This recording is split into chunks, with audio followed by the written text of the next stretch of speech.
যাদের সন্তান হচ্ছে না বা যাদের কন্যা সন্তান হচ্ছে, চাচ্ছেন পুত্র সন্তান হচ্ছে না, শুধু কন্যা সন্তান হচ্ছে, যখন প্রতিদিন রাতে মিম হা মিম দাল মহিলাদের রেহেমের উপর যদি লিখে দেন, এই আমলটি যদি চলমান রাখেন, দেখবেন আল্লাহর মেহেরবানি এই মোহাম্মদ নামের ওসিলাই যাদের সন্তান হচ্ছে না তাদের সন্তান হবে, যাদের কন্যা সন্তান হচ্ছে তাদের পুত্র সন্তান হবে।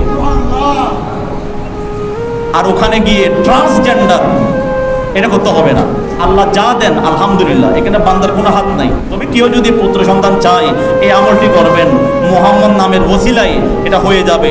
নুজহাতুল মাজালিস খণ্ড নম্বর 1 লিখেছেন আব্দুর রহমান সাফরি রহমতুল্লাহ আলাইহি। উনি ওনার কিতাবে একটা হাদিস শরীফ আনছেন, যে ব্যক্তি কোনো সন্তানের নাম মুহাম্মদ এবং আহমদ রাখবে, মুহাম্মদ এবং আহমদ যে সন্তানের নাম রাখবে, সেই সন্তানকে আমার নবীর নামের ওসিলায় তাদেরকে জান্নাত দেওয়া হবে। এই জন্য নামের মধ্যে মুহাম্মদ এবং আহমদ যে কোনো একটা কিংবা উভয়টা যুক্ত করার জন্য চেষ্টা করবেন।